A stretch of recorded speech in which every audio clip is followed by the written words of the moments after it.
So we're going to get started on sentence completions, which is one type of question that you're going to find on the reading section of the SAT. And sentence completions are basically testing your vocabulary. And students end up getting these wrong for one of two reasons. They either don't know the vocabulary words in the answer choices, or they end up just picking something that sounds right, but it actually isn't really what we need to complete the sentence. So what we're going to do is we're going to work on a 4-step process that's going to help you answer any sentence completion question, even if you don't know the vocabulary words in the answer choices.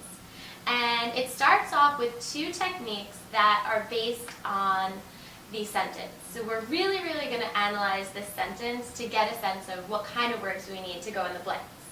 So the first 2 things we're going to be looking for in the sentence are triggers and hints.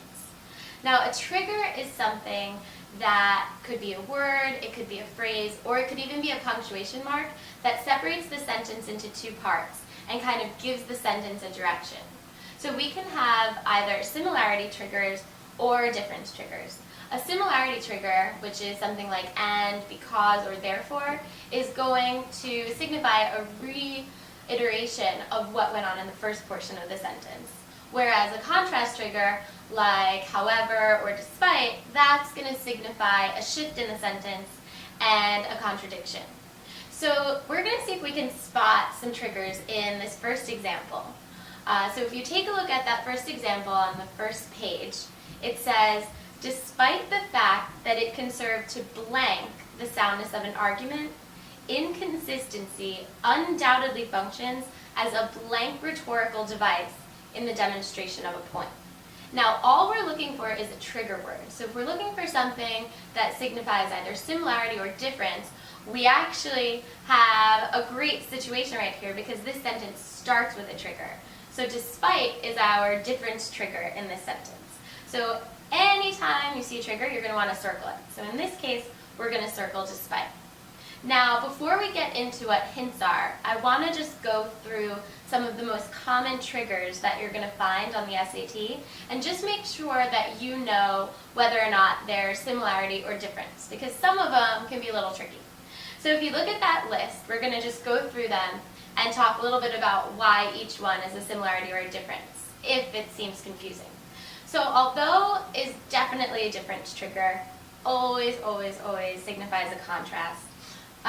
So because is actually a similarity trigger, and it means that the first portion of the sentence is going to cause the second portion of the sentence. Then, anytime you see a punctuation mark like a colon, a semicolon, or a comma in a sentence, those are actually triggers, and they are similarity triggers. A colon means that whatever is coming after it defines what's coming before it. A semicolon signifies a separation of 2 short sentences that are related, and a comma is just a continuation of that first thought.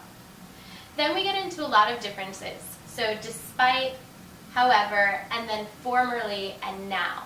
Formerly and now might seem a little strange, but if you think about it, if something was formerly interested in basketball, but now interested in figure skating, which is a little weird, but you can see the difference.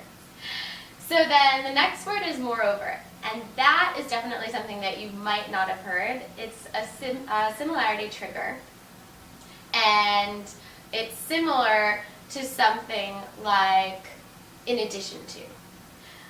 Nevertheless is a difference trigger, might be a little advanced, but it's similar to however and although. So often is a similarity trigger, and it means that something is likely to occur. The next bunch are all difference triggers. So we have on the contrary, which is clearly obvious, rarely, rather than, and shockingly. All of those are pretty obvious contrast triggers. So if you see them, there's going to be a massive contrast in that sentence. The next one is so and then that. So you're probably thinking that that's a strange thing to be a trigger, but it's actually not. So if you have a sentence that says something like, I was so tired that I fell asleep in the middle of a conversation. The reason why you fell asleep is because you were tired, so it shows that there's a continuation and a similarity there. The next word is surprisingly, and that's definitely a difference, just like shockingly before. And then we have therefore and usually, which are both clear similarity triggers. And then our last two are whereas and while. Whereas and while might seem a little bit shocking that they're contrast. Whereas is definitely a contrast trigger, and while, the way it's going to be used as a contrast trigger is in a sentence that would be something along the lines of, while I used to be interested in being a chef, I'm now interested in being a dancer. So there shows a drastic contrast there. So now moving on from triggers, the next thing that we're going to look for in a sentence are our hints. And hints are really easy. Those are just the words in the sentence that are going to clue you in as to what type of word you need in the blank. So going back to that first sentence, if we read it again, it says, despite the fact that it can serve to blank the soundness of an argument, inconsistency undoubtedly functions as a blank rhetorical device in the demonstration of a point. So the hints in that sentence are inconsistency and the soundness of an argument. And what you're going to do in our third step, which we'll get to in a minute, is think about what those hints are meaning for the blanks. But first, I want you to just try drill A, which has 10 questions where we took out the answer choices, and all I want you to do is go through them and circle the trigger and underline the hint just to make sure you have this part of the technique down.